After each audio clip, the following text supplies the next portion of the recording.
तो आने वाली अनेक पीढ़ियों का उच्चारण ठीक कर देगा।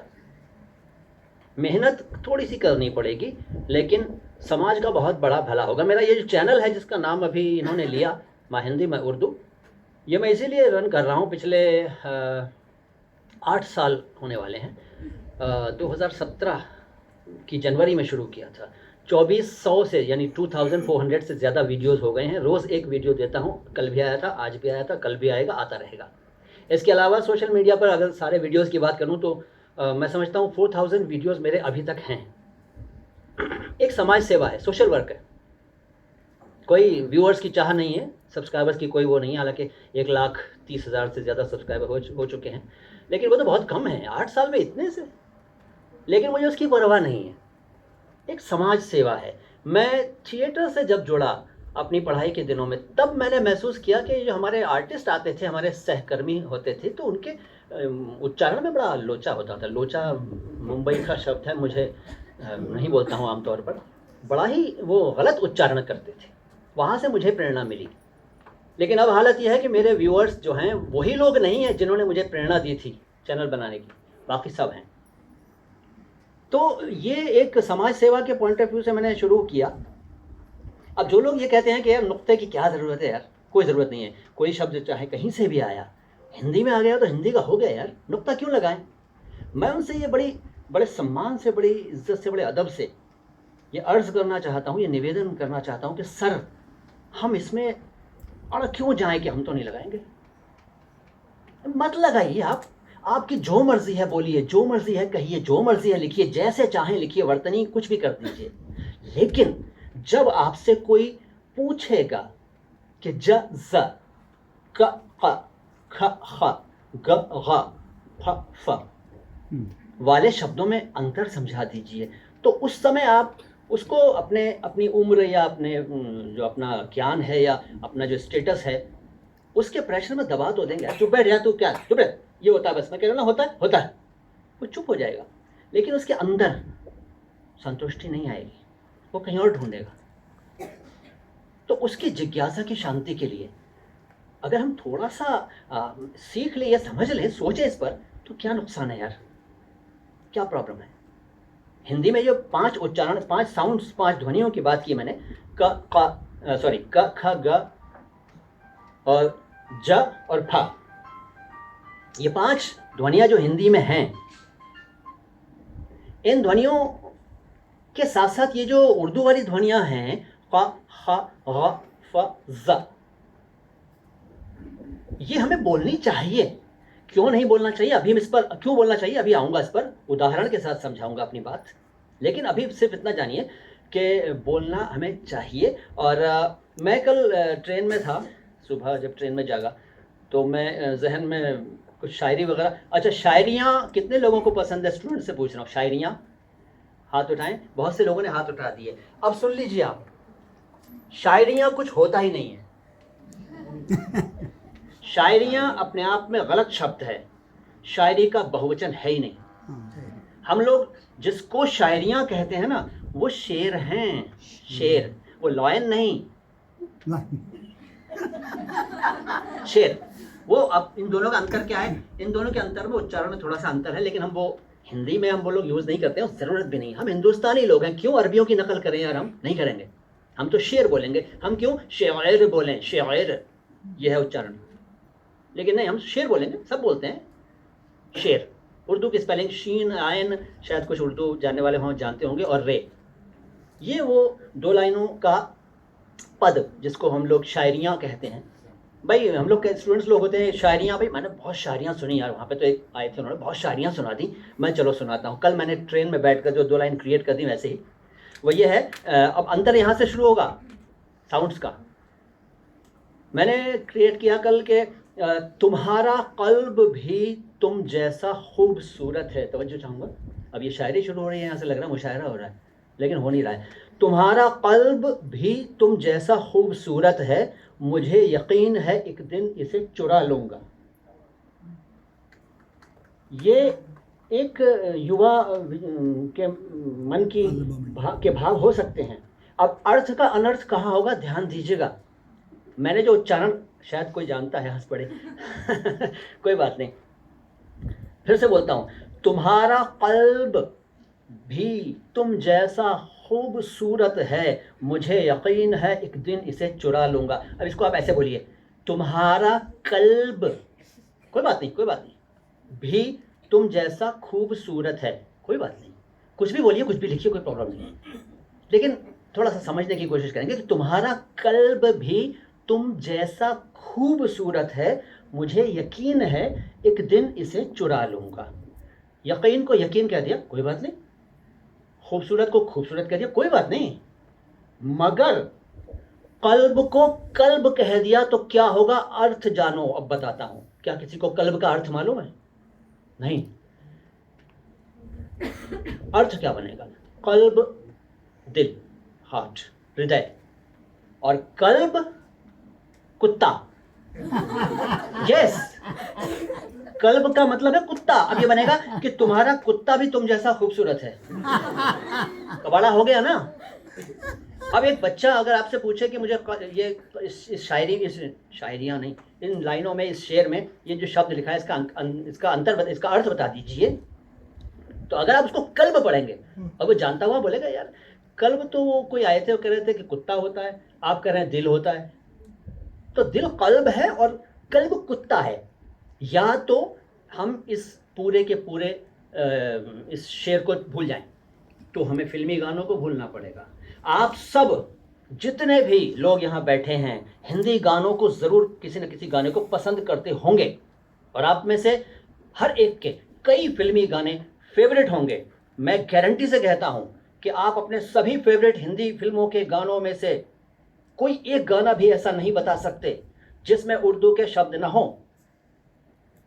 एक भी गाना नहीं बता सकते। अच्छा, बात यह है कि हम हिंदी और उर्दू को अलग कर लेते हैं। हिंदी हमारी, उर्दू उनकी। ये उन कौन है?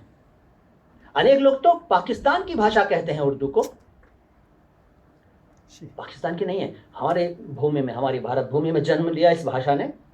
अब किन लोगों ने इसको जन्म दिया, हमारे लोगों के मेल जोल से, वो एक अलग बात है। भारत में पैदा हुई हर चीज हमारी है, हम भारतीयों की है। उर्दू भी हमारी है, उनकी नहीं है, हमारी है। हम क्यों दें अपनी भाषा उनको? और उर्दू हिंदी दरअसल एक ही बात है, ये हम में से अनेक लोग मानते और जानते हैं, अलग अलग नहीं है। अंग्रेजों के ज़माने में किन्हीं कारणों उनको अलग अलग मान लिया गया और कर दिया गया, वो एक अलग मुद्दा है, यहाँ डिस्कस नहीं करेंगे। हिंदी और उर्दू को एक ही मानिए। यदि नहीं मानेंगे तो पहला काम वो करना पड़ेगा कि फिल्मी गानों को बिल्कुल सारा डेटाबेस नेट से उड़ा दीजिए, फिल्मी डायलॉग्स को हटा दीजिए। क्या क्या हटाएंगे? नहीं हट सकता। उर्दू हिंदी एक है, बार बार कह रहा हूं। हम चाहें, अगर मैं अपनी पर आ जाऊं कि आज मैं एक भी शब्द उर्दू का नहीं बोलूंगा, तो मुझे चुप रहना पड़ेगा। और अगर मैं इरादा कर लूं आज मैं हिंदी का तो एक भी लफ्ज नहीं बोलूंगा, तो भी मुझे चुप रहना पड़ेगा। उर्दू में भी हजारों हिंदी के शब्द घुसे हुए हैं, केवल हिंदी का की बात नहीं है। उर्दू, जो लोग रिजिड है उर्दू के बारे में, वो बोलते हैं कि हमारी उर्दू में तो हिंदी का कोई शब्द नहीं है, कोई लफ्ज नहीं है। अरे है भाई, तुम जानते नहीं हो यार। भाषाएं एक दूसरी जगहों से ग्रहण करती हैं शब्दों को, और ऐसा गड्ढमड हो जाती हैं कि उनको अलग नहीं कर सकते। सर कल कह रहे थे कि वो आपको जो मानना है मानते रहिए, समाज जो है अपने आप कुछ को ग्रहण कर लेगा, कुछ साउंड्स या कुछ शब्द छोड़ देगा, और वही बात है, अलग नहीं कर सकते हिंदी और उर्दू को। कुछ एग्जाम्पल्स और। अच्छा, एक चीज़ और कहना चाहूँगा यहाँ पर कि ये जो लिपि है देवनागरी, और ये उर्दू वाली नस्तालिक या पर्शियन, राइट टू लेफ्ट, और हमारी लेफ्ट टू राइट, इस पर मेरा ध्यान गया तो एक चीज़ याद आ गई। यहाँ फैकल्टी शब्द लिखा हुआ है, अब मुझे मालूम है कि किसकी वजह से ये नुक्ता लगाया गया। बिल्कुल यही स्पेलिंग है हिंदी में। अगर अंग्रेजी का शब्द फैकल्टी लिखेंगे तो ऐसे ही लिखना चाहिए, अदरवाइज वो फैकल्टी हो जाएगा, जो कि थोड़ा सा सुनने में अच्छा नहीं लगेगा। फैकल्टी अगर है तो ऐसे ही लिखना चाहिए, फैकल्टी। ऐसे बहुत सारे शब्द हैं। मैं अभी ये का खा खा गा गा पे आऊँगा, एक पूरी लिस्ट, छोटी सी लिस्ट, लंबी नहीं है, घबराइए मत, है मेरे पास, उसके माध्यम से समझाऊंगा। एक मैंने कल एक रास्ते में एक शेर किसी शायर का पढ़ लिया, शायरियाँ नहीं, शेर पढ़ लिया, और वो क्या था जरा ध्यान दीजिएगा। अच्छा नहीं, उससे पहले मैं एक चीज और बताता हूं आपको, जो कल अभी मैंने जो शेर क्रिएट किया ट्रेन में बैठकर, उसको यदि मैं हिंदी में अनुदित कर दूं, अनुवाद कर दूं, तो क्या बनेगा, जरा सुनना ध्यान से। या तो हम ये सोचें कि इसमें से कल्ब निकाल दो यार, खूबसूरत निकाल दो, यकीन निकाल दो, ये 3 शब्द उर्दू के भयंकर हैं, इनको निकाल दो यार। कल्ब हटा के हृदय डाल दो, खूबसूरत हटा के सुंदर डाल दो, और यकीन हटा के विश्वास डाल दो। बड़ा आसान है, तीनों निकालो, 3 डाल दो, हो गया।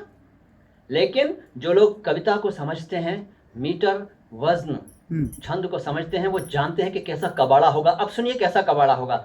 तुम्हारा हृदय भी तुम जैसा सुंदर है, छोटा मीटर हो गया। मुझे विश्वास है कि मैं एक दिन इसे चुरा लूंगा, कबाड़ा हो गया इसका। या तो इसका रूप बदलें पूरा, कैसे बदलेंगे बताऊंगा, और या इसको ऐसे ही ग्रहण करें, तभी सुनने वाले को, पढ़ने वाले को मजा आएगा। ऐसा नहीं है कि इसको बदला नहीं जा सकता, बदला जा सकता है। और न सिर्फ इसको, उर्दू की हर कृति को, उसके हर पंक्ति को बदला जा सकता है, लेकिन सिर्फ ट्रांसलेशन करने से या वर्ड्स हटाकर दूसरी भाषा के वर्ड डाल देने से बात नहीं बनेगी। जैसे एक एग्जाम्पल मैंने अभी दिया। अब इसको अगर बदले, इस शेर को, तुम्हारा कल्ब भी तुम जैसा खूबसूरत है, मुझे यकीन है एक दिन इसे चुरा लूंगा। अगर इसको बदलना पड़े, हिंदी के रूप में लाना पड़े, तो ये ऐसे बनेगा। हृदय तुम्हारा तुम्हारी ही भांति सुंदर है, देखिए वजन वही है, मीटर, छंद, मात्राएं बराबर हैं। तुम हृदय तुम्हारा तुम्हारी ही भांति सुंदर है, इसे मैं निश्चय ही तुमसे कभी चुरा लूंगा। देखिए वजन नहीं बिगड़ा, शब्द हट गए, कुछ लग गया, कुछ जुड़ गया। इस तरह करें तो हो जाएगा, लेकिन क्यों करें? हमारी है उर्दू यार, हिंदी हमारी, संस्कृत हमारी, सब हमारा, कोंकणी भी हमारी, मराठी, तमिल, कन्नड़, मलयालम सब हमारी हैं। तो हम इस चक्कर में क्यों पड़े कि ये हटा के वो लगा दो। कल एक हमारे साथी थे, उनके पास एक लिस्ट थी जो यूट्यूब, इंस्टाग्राम या कहीं पर उनको किसी मित्र ने भेजी। मेरे पास भी ऐसी लिस्टें बहुत आई हैं, लेकिन उन लिस्ट्स में अनेक शब्द ऐसे हैं जिनके अर्थ गलत दिए गए हैं उसी लिस्ट में। सर ने कल नहीं बताए सारे शब्द, टाइम कम था। अगर वो बताते, वो जानते हैं वैसे, यदि वो बताते तो अनेक शब्द आपको ऐसे सुनने को मिलते जो गलत हैं। जैसे एक एग्जांपल दे रहा हूं, उस लिस्ट में एक शब्द है शहीद हटा के बलिदान लगा दो। शहीद मत बोलो, बलिदान लगा दो। क्यों? अरे भाई, शहीद का हिंदी पर्याय बलिदान नहीं है, हुतात्मा है। हुतात्मा लगाओ, बलिदान क्यों? बलिदान के लिए तो कुर्बानी है। अब कुछ और एग्जांपल्स, कुछ चीजें हम रिप्लेस नहीं कर सकते। जैसे ये क्या चीज है? मेज। ठीक है, मेज है ये, हटाइए इस शब्द को, क्या बोलेंगे? टेबल क्यों? इंग्लिश क्यों सर? हिंदी लाइए, जिसको हिंदी कहते हैं, अदरवाइज तो दोनों एक ही हैं। लेकिन यदि आप हिंदी और उर्दू को अलग कर देंगे तो फिर बताइए, मेज तो उर्दू है, हिंदी में क्या है? सर बैठे हुए किस चीज पर? चेयर। हिंदी में क्या है? कुर्सी नहीं, कुर्सी उर्दू है। बताइए हिंदी में क्या है? ये गुड़िया पहनी हुई है, सब लोग पहने हुए हैं, ये क्या, ये लड़कियों आप लोग पहने हो, क्या बोलते हैं? शलवार कमीज। दोनों उर्दू के शब्द हैं भाई, क्या बोलोगे हिंदी में? अलग करोगे तो हिंदी में बोलना पड़ेगा। जूते के नीचे हम लोग पहनते हैं सॉक्स। सॉक्स को क्या बोलते हैं हिंदी में? मोजा और जुराब। दोनों उर्दू के हैं, हिंदी बताओ क्या कहोगे? क्यों अलग कर रहे हो यार? मत करो। ये हम लोग ये काटते हैं जो, क्या है? नेल्स, नाखून, उर्दू है, हिंदी बताओ? नख। यस सर बोले नख, लेकिन नख कहाँ बोलते हैं? वही सर वाली बात आ गई कि वो समाज अपने आप ग्रहण कर लेता है सही चीज जो उसको अच्छी लगती है। और भी बहुत सारे उदाहरण हैं, लेकिन छोड़ता हूँ इस टॉपिक को। पाजामा। पाजामा, पाजामा का हिंदी शब्द क्या है? क्योंकि ये तो उर्दू का शब्द है, फारसी से आया हुआ है।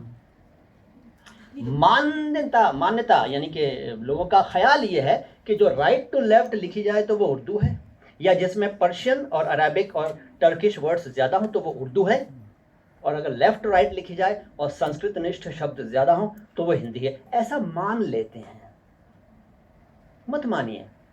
देवनागरी में उर्दू लिखी है ना, कौन मना कर रहा है? उर्दू में, उर्दू लिपि में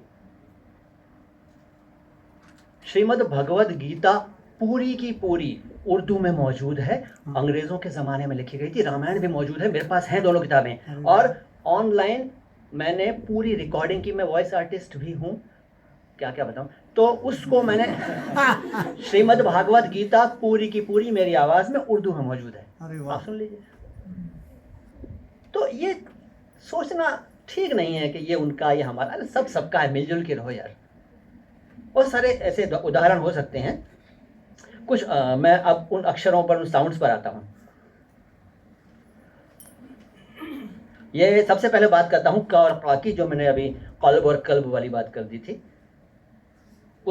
उसी क्रम में मैं ज़रा सा आगे चलता हूँ। कुछ शब्द बता रहा हूँ, आप स्टूडेंट्स लोग चाहे तो नोट करिएगा, आपके बहुत काम आएंगे। और नहीं चाहते नोट करना, मत करिए, सुनते रहिए, यहाँ नोट हो ही जाएंगे। एक शब्द है मुक़द्दर। मुक़द्दर का सिकंदर, अमिताभ बच्चन, रेखा और कौन कौन, अमजद खान, एक मूवी थी 80s की थी शायद, या 70, हाँ 80s की थी। मुक़द्दर शब्द है, मुक़द्दर। उसको आप मुक़द्दर बोलेंगे तो मुक़द्दर का अर्थ कुछ और है। हमें नहीं मालूम है, कोई बात नहीं, लेकिन जब हम ऐसे लोगों में बैठेंगे जो दोनों भाषाओं को अच्छी तरह जानते हों, तो उस समय अगर हम मुक़द्दर बोल देंगे तो वो थोड़ा सा ऐसे करेगा, यार क्या यार मुक़द्दर बोल रहा है, बोलेगा कुछ नहीं, ऐसे तिरछी नज़र कर लेगा। क्योंकि मुक़द्दर और मुक़द्दर अलग है। मुक़द्दर का मतलब है भाग्य, नसीब, और मुक़द्दर का मतलब है कदूरत भरा। कदूरत मतलब गंदगी, और मुक़द्दर का सही अर्थ हुआ गंदा। मुक़द्दर भाग्य, मुक़द्दर गंदा। किताब। अच्छा, कुछ लोग ज़बरदस्ती नुक्ता लगा देते हैं। मेरी एक स्टूडेंट मेरे पास आई, बोली सर आज मैंने खाना नहीं खाया है।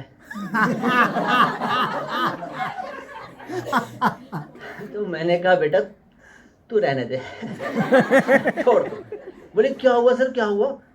मैंने समझाया उसको क्या हुआ, तो बोली ओ अच्छा ये बात है, मुझे लगा कि नुक्ता लगाना चाहिए हर एक में। ऐसे अनेक आरजेज हैं आकाशवाणी और एफएम के डिफरेंट स्टेशंस पर जो ज़बरदस्ती नुक्ता लगाते हैं, अर्थ का अनर्थ करते हैं, कवाड़ा कर देते हैं। किताब को किताब अगर आप बोल दीजिए, नुक्ता लगा दीजिए क के नीचे, तो किताब तो बुक है, और किताब का मतलब है गिरबान। बताइए कितना अर्थ बदल गया। ऐसे ही एक शब्द है शक। शक संदेह। उर्दू में एक शब्द है शक, क के नीचे बिंदु भी है, उसका अर्थ अलग है। शक संदेह, और शक मतलब कट जाना, फट जाना, टुकड़े हो जाना। जो लोग उर्दू भाषी अगर कोई हो तो जानते होंगे, शक्कुल कमर सुना है। कमर मीन्स अभी वो मेरे रश के कमर की बात आई थी कल, उस पर बोलूँगा, बड़े मज़े की बात है मेरे पास, बताऊँगा। तो ये शक माने फट जाना, टूट जाना, टुकड़ा हो जाना। शक और शक अलग हैं। और इसके अलावा सक भी एक शब्द है उर्दू में। अंग्रेज़ी का सक तो है ये, मैं उर्दू में भी एक बता रहा हूँ, सक। उस सक का मतलब है ये नाक नहीं। यहाँ लिखा हुआ था, मैं कल ही मुझे मालूम हुआ, मुझे भी नहीं मालूम था। यहाँ नमक लिखा है मैंने, और मैं नाक समझ बैठा, लेकिन ये नमक है। तो सक का मतलब एक नमक मिला है, कल मिला है मुझे, उससे पहले मुझे नहीं मालूम था, क्योंकि मैं पढ़ता रहता हूँ, जिज्ञासु प्रवृत्ति है मेरी, तो मैं ढूंढता रहता हूँ। तो कल मुझे ये शब्द मिला, सक का मतलब नमक, और एक मिला बहादुरी का काम। ऐसे एक शब्द है काश। काश ऐसा होता, हम लोग अक्सर कहते हैं। काश ये उर्दू का शब्द है, हिंदी में क्या बोलेंगे बताओ, कोई बताए? काश ऐसा होता। हाँ। तो ये यही बोलना पड़ेगा भाई, अलग मत करिए दोनों भाषाओं को, क्योंकि फंस जाएंगे फिर आप। एक शब्द, अच्छा इसमें नुक्ता लगा देंगे आप का के नीचे, तो ये बन जाएगा काश। काश, काश का मतलब है फांक। मैंने मेहमान के सामने संतरे की कुछ काश रख दी, काशें रख दी, या सेब की कुछ काशें रख दी, काश। तो वो काश है, वहां बिंदु लगेगा का के नीचे। और काश ये अभी वाला जो पहले बताया था। ऐसे एक शब्द है मुकर्रर। मुकर्रर का मतलब है निश्चित किया गया, निर्धारित किया गया। ये प्रोग्राम कई दिन पहले मुकर्रर कर लिया गया था, निर्धारित कर लिया गया था। ये कार्यक्रम जो हमारी संगोष्ठी है, कई दिन पहले निर्धारित कर लिया गया था, यानी मुकर्रर कर लिया गया था। इसको अगर आप मुकर्रर बोल देंगे, बिंदु हटा देंगे, नुक्ता हटा देंगे, मुकर्रर, तो मुकर्रर जिनको शेर व शायरी का शौक़ है वो जानते होंगे, कभी मुशायरों में या गोष्ठियों में बैठे होंगे, काव्य गोष्ठियों में, तो वहाँ ये शब्द सुनने को मिला होगा, मुकर्रर मुकर्रर मुकर्रर मुकर्रर। इन्होंने कुछ सुना दिया तो वाह वाह वाह करते करते मुकर्रर मुकर्रर, यानी दोबारा सुनाओ दोबारा, रिपीट रिपीट। ये है इरशाद। इरशाद भी एक चलता है। तो मुकर्रर का मतलब है रिपीट, और मुकर्रर का मतलब निर्धारित यानी निश्चित। फिर एक शब्द है बड़ा अब कमर पे आता हूँ, मेरे रश के कमर, तूने पहली नज़र जो नज़र से मिलाई मज़ा आ गया।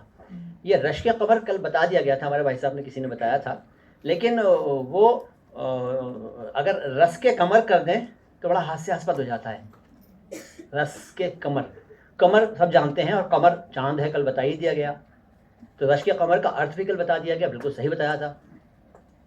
लेकिन अगर हम वहाँ नुक्ता लगा दें या हटा दें, जहाँ ज़रूरत है वहाँ न लगाएं, और जहाँ ज़रूरत नहीं है वहाँ लगा दें, तो अर्थ बिगड़ जाता है। ये आप लोगों को समझ लेना चाहिए। अच्छा, एक शब्द है शकील। शकील बदायूनी बड़े प्रसिद्ध गीतकार हैं, थे, फिल्मों में बहुत सारे गाने उनके हिट, सुपर हिट हैं। शकील, अगर आप शकील को शकील कह देंगे, अर्थ कैसे बदलेगा?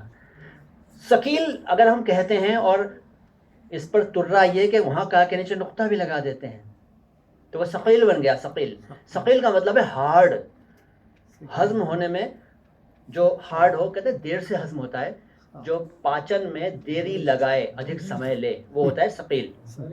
गरिष्ठ, यस बिल्कुल सही शब्द है, गरिष्ठ। तो शकील का अर्थ है गरिष्ठ। और शकील का अर्थ क्या है? शकील का अर्थ है अच्छी शक्ल वाला, खूबसूरत, सुंदर। तो ये एक आपको अर्थ ध्यान रखना चाहिए। अब का वाले भी बहुत हैं, एक और बताता हूँ। काफ और काफ, ये वैसे उर्दू वालों के लिए बहुत जो उर्दू वाले हैं या उर्दू के विद्वान हैं, वो लोग इसको ज़्यादा ग्रहण करेंगे, यदि यहाँ पे बैठे हैं तो ये अच्छे जानकार हैं। काफ और काफ दो अक्षर हैं उर्दू में। असल में जो काफ है वो यही शकील में आता है, कमर में आता है, और जो काफ है वो दूसरा बताया मैंने शब्द, उसमें आता है बिंदु वाला, का के नीचे बिंदु, तो काफ से लिखा जाता है। उर्दू पढ़ाने वाले क्या गलती करते हैं कि वो बोलते हैं छोटा काफ बड़ा काफ, छोटा काफ बड़ा काफ। अरे छोटा काफ बड़ा काफ क्या होता है भाई? काफ काफ है, काफ, और काफ काफ है, काफ। बच्चों को शुरू से गलत पढ़ाते हैं यार, तो अपने आप गलत सीखते हैं वो। तो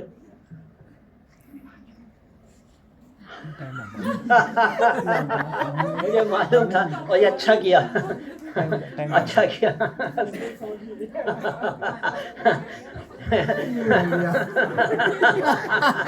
सर आपके लिए तालियां, सर के लिए तालियां। चलो, का इतना इस्तेमाल कर रहे हैं तो काम है, इसीलिए मैंने सर के लिए तालियां भी भाई। जल तो चाहिए। चलिए, उस चीज के लिए नहीं था, पता है, उन्हें पता है सर, उन्हें पता है। चलिए 5 मिनट में ख़त्म करूंगा, उसके बाद क्वेश्चन आंसर अगर कोई करना चाहेंगे तो वो जो हैंड्स फ्री है वो वहाँ भेज दीजिएगा, क्योंकि वो उठ के आएंगे, बच्चे जाएंगे, तो उसमें थोड़ा सा टाइम और लगता है। चलिए शॉर्ट कर रहा हूँ, बहुत शॉर्ट, शुक्रिया सर। एक है ग और गा। गुल, गुल का मतलब है फूल, और गुल हो जाना, बुझ जाना। और एक है हॉल, हॉल का मतलब है शोर, यहाँ गड़बड़ कर देंगे अगर नुक्ता लगा देंगे या हटा देंगे। दूसरा है गोल, गोल का मतलब गोल, और एक है हॉल, हॉल का मतलब झुंड। एक सागर, कोई सागर दिल को बहलाता नहीं, पुराना गाना है, लेकिन वो सागर है, गर नहीं है। सागर का मतलब समुद्र, सागर का मतलब शराब का प्याला। गम, गम, गम जानते हैं दुख, अगर गम बोलेंगे तो गम तो गोंद होती है, गोम चिपकाने वाली, गम। बेगम की भी चर्चा कर लीजिए। बेगम और बेगम, जिसके पास बेगम है वही बेगम है। मैं ये नहीं कहूँगा कि वो बेगम नहीं है। जिसके पास बेगम है वो व्यक्ति बेगम है। बेगम, बेगम मतलब वाइफ के लिए होता है, और बेगम जिसको कोई गम ना हो। चलिए, गोरी और गौरी, और गौरी एक शब्द है हमारा, गोरी, और एक है गौरी, इसको कई लोग गौरी और गौरी कहते हैं। गौरी तो पार्वती जी का नाम है ना, और गौरी मोहम्मद गौरी एक आक्रांता था, हमलावर था। अगर इनमें गड़बड़ी कर देंगे, लगा देंगे या हटा देंगे तो अर्थ कैसे बदल जाएगा। एक भोले ओ भोले मेरे यार को मना दे, याराना फिल्म में है। शिवरात्रि है परसों, तो आप सबको एडवांस में बधाई। कल है बहुत बधाई। तो उसमें एक लाइन आती है, क्या होगा घर तेरा गौरी जो रूठ जाए। यानी पार्वती जी अगर रूठ जाएं, ये कहा जा रहा है। लेकिन वहाँ हम गौरी कर देंगे तो वो मोहम्मद गौरी पर ख्याल चला जाएगा सुनने वाले का, जो कि अनर्थ हो जाएगा। ठीक है, और अब जल्दी से फार फा पर आता हूँ। रेणु हमारे साहित्यकार हुए हैं, लेखक हुए हैं, मेला आंचल के रचयिता, उनका नाम है सर, यही मैं सुनना चाह रहा था और ये बताऊंगा। वो फणीश्वर नहीं है, वो फणीश्वर है। फणीश्वर, फणीश्वर नाथ, फण प्लस ईश्वर, क्योंकि हिंदी में फ साउंड नहीं है। फ दांत और होंठ से मिलकर बनता है, दंतोष्ठ, वो नहीं है। फ हिंदी में नहीं है, मराठी में और शायद इसमें है, कोंकणी में, लेकिन हिंदी में नहीं है। हिंदी में लेकिन दुर्भाग्य यह है कि हर फा को फ करते हैं। फिर क्या हुआ, फैल गया, फिर फट गया, फाड़ दिया।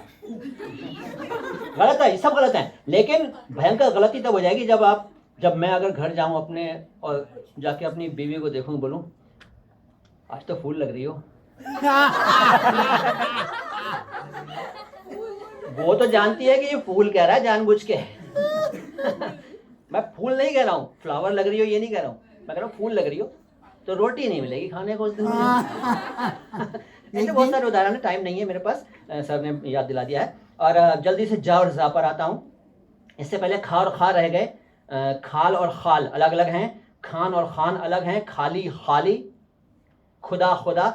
ये तो सर 2 मिनट लूंगा इस पर, खा पर 2 मिनट लूंगा। यहाँ भी खुदा है, वहां भी खुदा है। समझ में आया? कुछ आया है, लेकिन मैं वो नहीं कह रहा हूँ जो आपकी समझ में आया है। आपको ही पता है ना, सबको पता नहीं है। आजकल वहाँ बता रहे थे सर कि कुछ काम चल रहा है जगह जगह, तो जहाँ यहाँ भी खुदा है वहाँ भी खुदा है, जहाँ ना खुदा है वहाँ अकल खुदेगा, वहाँ अकल खुदेगा। ये सब ने सुना है, बहुत मशहूर है। लेकिन इसको अगर नुक्ता लगा देंगे तो यहाँ भी खुदा है ईश्वर, वहाँ भी खुदा है ईश्वर, जहाँ ना खुदा है ना खुदा कल खुदेगा। ना खुदा मतलब ध्यान नहीं दिया ना खुदा का मतलब है मल्लाह, बोटमैन, कश्ती चलाने वाला, केवट, खेवैया। तो जहां ना खुदा है यहाँ भी खुदा है, वहां भी खुदा है, जहां ना खुदा है वहां भी खुदा है। अब हो गया, अर्थ बन गया क्या? लेकिन बदल गया अर्थ। बहुत सारे हैं, खाना खाना। मैं बोलूं मैं दवा खाने जा रहा हूं, तो इससे आपको लगेगा कि ये दवाई खाने जा रहा है बंदा, और जबकि मैं कह रहा हूं कि मैं डिस्पेंसरी जा रहा हूं, दवा खाने, डाक खाना, पोस्ट ऑफिस। मैं डाक खाने गया था। तो कोई पूछेगा खाली खाली ना, पेट भर के। तो ये अनर्थ होगा ना। राज राज, और इसके अलावा खोल खोल, और जाहिल जाहिल, जरा जरा, सजा सजा, रीजन रीजन, बहुत सारे हैं। गज गज, वजह, तुम आ गए हो, नूर आ गया है, बड़ी वे जो जिंदगी, वो लाइन है ना किशोर कुमार, उस गाने में खास बात है, कभी सुनिएगा, ध्यान दीजिएगा। जीने की तुमसे वजह मिल गई है, बड़ी बेवजह जिंदगी जा रही थी, लता जी ने ये बोला है। और जब किशोर कुमार इसी लाइन को अंत में बोलते हैं तो वो बोलते हैं जीने की तुमसे वजह मिल गई है, बड़ी बेवजह जिंदगी जा रही थी। और लता जी ने बेवजह बोला, उन्होंने बेवजह बोला, लेकिन दोनों ने सही बोला, अर्थ बदल गए। जीने का तुमसे कारण मिल गया है, मेरा जीवन तो अकारण चला जा रहा था, गुजर रहा था। और वो कहते हैं जीने की तुमसे वजह मिल गई है, जीने का तुमसे कारण मिल गया है, बड़ी बेवजह जिंदगी जा रही थी। बेवजह का मतलब, वजह मतलब ढंग, तरीका, बड़ी बेढंगी जिंदगी गुजर रही थी। सार्थक वो भी बोल रहे हैं।